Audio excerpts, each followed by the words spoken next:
जाति भेद का किला कैसे टूटे। मेरी यह दृढ़ मान्यता है कि जब तक आप अपने समाज का ढांचा नहीं बदलते तब तक आप प्रगति नहीं कर सकते। तब तक आप अपने समाज के आत्मरक्षा के लिए या आक्रमण के लिए संगठित नहीं कर सकते।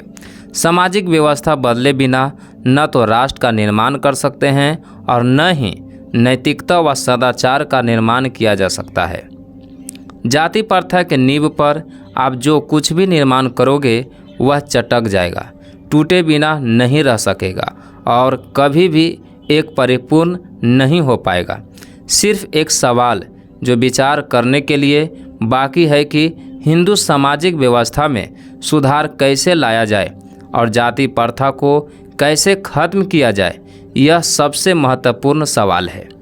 इस समस्या पर कुछ लोगों का मानना है कि जाति प्रथा के सुधार की दिशा में पहला कदम उठाया जाना चाहिए। वह है उपजातियों को खत्म कर दिया जाए, क्योंकि जातियों की तुलना में उपजातियों के बीच रहन सहन, व्यवहार व स्तर के लिहाज से आपस में अधिक समानता रहती है। लेकिन मेरे विचार में यह गलत धारणा है। सामाजिक रूप से उत्तर तथा मध्य भारत के ब्राह्मण दक्षिण भारतीय ब्राह्मण की अपेक्षा नीचे स्तर के हैं। पहले वाला ब्राह्मण खाना बनाने, पानी ढोने व भरने का काम करता है, जबकि दक्षिण भारतीय ब्राह्मण समाज में ऊंचा स्थान रखता है। दूसरी ओर इसका उल्टा नॉर्थ इंडियन वैश्यों तथा कायस्थों का बौद्धिक व सामाजिक स्तर साउथ इंडियन ब्राह्मणों के बराबर ही है।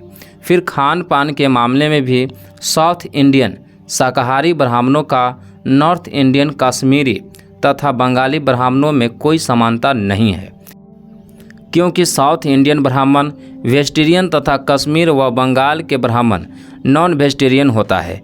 इसका उल्टा खान पान के मामले में साउथ इंडियन ब्राह्मण गुजराती, मारवाड़ी, बनियों तथा जैनियों में अधिक समानता और निकटता मिलती है। इस प्रकार एक जाति से दूसरे जाति में मिश्रण को आसान करने के लिए नॉर्थ इंडिया के कामस्थों और साउथ इंडिया के अन्य गैर ब्राह्मणों का साउथ व द्रविड़ प्रदेशों गैर ब्राह्मण जातियों में मिला देना अधिक सरल व व्यवहारिक है। हालांकि जातियों के मिलान में कई मुश्किलें हैं, फिर भी यदि मिलान हो भी जाए तो इसकी क्या गारंटी है कि उपजातियों को मिलकर एक हो जाने से जातियां समाप्त हो जाएगी। उपजातियों की समाप्ति के बाद यह प्रक्रिया चलने की संभावना नज़र नहीं आती। इसका उल्टा यह हो सकता है कि यह प्रक्रिया उपजातियों की समाप्ति पर ही रुक जाए।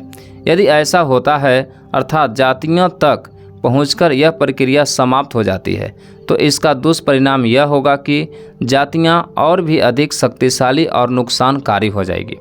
इसलिए समस्या का यह समाधान न तो व्यवहारिक है और न ही कारगर। ऐसी दशा में यह समाधान गलत साबित होगा। जाति प्रथा को खत्म करने का दूसरा समाधान यह बताया जाता है कि जातियों के बीच आपस में खान पान शुरू किया जाए। लेकिन मेरे विचार में यह समाधान भी पूरी तरह से कारगर नहीं है, क्योंकि कुछ जातियों में तो पहले से ही अंतर्जातीय भोज का प्रचलन है। लेकिन अनुभव यह बताता है कि यह अंतर्जातीय भोज जातीयता और जाति भेद की भावना को खत्म करने में सफल नहीं हो सके। मुझे विश्वास है कि अंतर्जातीय विवाह ही इसकी असली इलाज है। रिश्तों के द्वारा रक्त के मिलाप से ही अपनापन और आपसी भाईचारे की भावना पैदा की जा सकती है, और जब तक भाईचारे की यह भावना नहीं होगी, संबंधी होने तथा जुड़े होने की भावना सर्वोपरि नहीं होगी, तब तक जाति द्वारा पैदा की गई अलगाव की भावना, पराया होने की भावना कभी दूर नहीं होगी।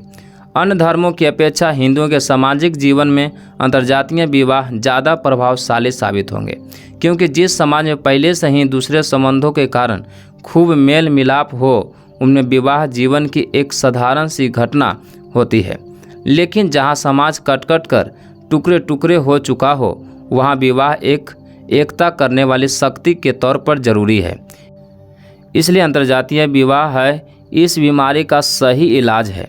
अन्य कोई और इलाज जाति प्रथा की कुरीति को मिटाने का काम नहीं कर सकता। आपके जाति पाति तोरक मंडल ने जाति प्रथा पर हमले का यही मार्ग अपनाया है। यह सीधा और सामने का हमला है। मैं आपको बधाई देता हूं कि आपने इस बीमारी को ठीक प्रकार से पहचाना है। हिंदुओं को यह बताने का आपने साहस किया है कि समाज में असली दोष क्या है। इसके लिए और भी बधाई देता हूं। सामाजिक अत्याचार या तानाशाही के मुकाबले में राजनीतिक अत्याचार कुछ भी नहीं है। इसलिए एक समाज सुधारक जो भी समाज में गलत का विरोध करता है और सामना करता है, उसे सरकार के खिलाफ बगावत करने वाले पॉलिटिशियन से कई अधिक साहस जुटाना पड़ता है। हम कह सकते हैं कि आपने बीमारी के नब्ज पकड़ ली है और आपका मानना सही है कि जातीयता का रोग तभी समाप्त हो पाएगा जबकि अंतर्जातीय खान पान और जातियों के बीच आपस में विवाह एक आम रिवाज बन जाए। आपने बीमारी के जड़ का तो पता लगा दिया है, लेकिन क्या आपको द्वारा बताए गए समाधान से इसका इलाज हो सकेगा? आप अपने आप से भी यह पूछे कि क्या कारण है कि ज़्यादातर हिंदू एक साथ शामिल भोजन करना पसंद नहीं करते और आपस में विवाह भी नहीं करते। क्या कारण है कि आपका उद्देश्य पॉपुलर नहीं है?